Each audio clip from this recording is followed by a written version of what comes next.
আসসালামু আলাইকুম বন্ধুরা, কেমন আছেন?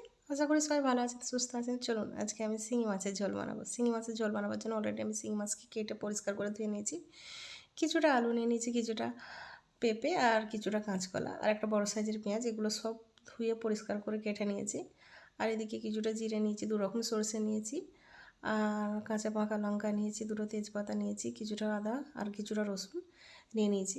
তো জিরেটা প্রথমে দিয়ে দিলাম, আদা রসুনটা দিয়ে দিলাম, 2 রকম সরষে দিয়ে দেবো, দিয়ে আর শুকনো লঙ্কাটা দিয়ে একটা ভালো করে পেস্ট বানিয়ে নেব।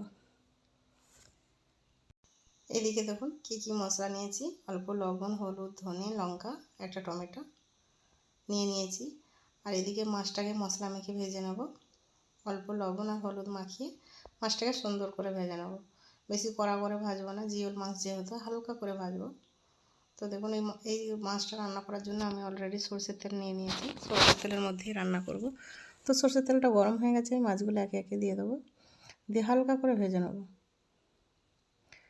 দেখুন মাছটা থেকে তেল ছিটকাচ্ছে, আমি ঢাকা দিয়ে দেবো।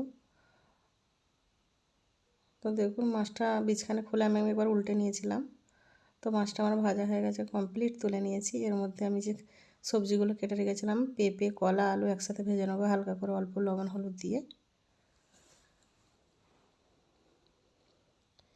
এই ঝোলটা সিম্পলভাবে বানানো যায়, বেশি সময় লাগে না, কম সময়ের মধ্যে রান্না হয়ে যায়। বাড়ির তো অলরেডি লোকের বাড়িতে পেঁপে গাছ থাকেই, পেঁপে থাকে, কলা থাকে, কাঁচকলা, ওই দিয়ে বানিয়ে নেওয়া যায়। আমাদের গাছের পেঁপে ছিল, কাঁচকলা ছিল, বাড়িতে তো আলু থাকেই, ওগুলো দিয়ে ঝোল বানিয়ে নিলাম।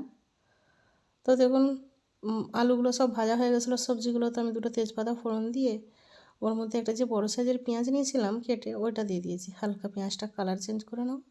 নেওয়ার পর যে পেস্টটা বানিয়ে রেখেছিলাম এটা এর মধ্যে দিয়ে দেবো, দিয়ে ভালো করে মশলাটা কষে নিতে হবে, নয়তো মশলা থেকে গন্ধ বেরোবে।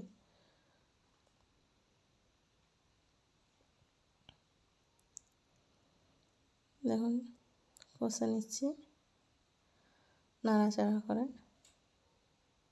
এর মধ্যে মশলাগুলো দিয়ে দেবো, যেগুলো রেগুলার মশলা ইউজ করা হয়, এগুলো হলুদ, লঙ্কা, ধনে আর লবণ। জিরে তো আমি দেবো না, যেহেতু কাঁচা জিরে দিয়েছি। দিয়ে মশলা ধোয়ার জল দিয়ে ভালো করে কষে নিয়ে ঢাকা দিয়ে দিলাম। দিয়ে দেখুন আবার একটু জল দিয়ে একটু ঢাকা দিয়ে দেবো মিনিট 3 জন্য।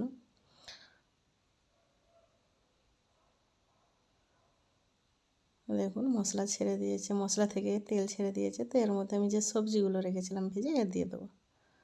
সিম্পলভাবে রান্না, বেশি সময় লাগে না। এর মধ্যে টমেটো দিয়ে দিলাম,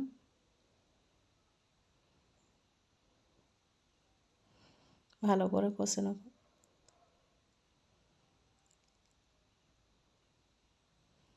দেখুন পরিমাণ মতো জল দিয়ে দেবো,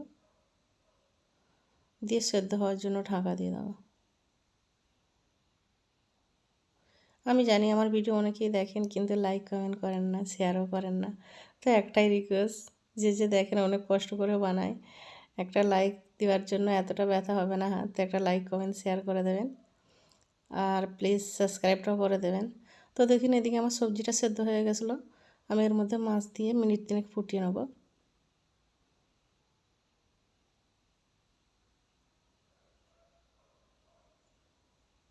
অল্প ধনেপাতা ছড়িয়ে দিলে হতো, কিন্তু বাড়িতে আজ ধনেপাতাটা নিয়ে শেষ হয়ে গেছে।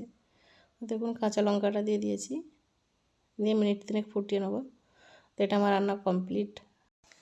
এইভাবে ঝোল বানিয়ে খেয়ে দেখবেন, শিঙি মাছের কিংবা মাগুর মাছের, খেতে দুর্দান্ত লাগে। আমরা মাঝে মাঝে প্রায় বানিয়ে খাই। তো আজকে আমার রান্নাটা কমপ্লিট।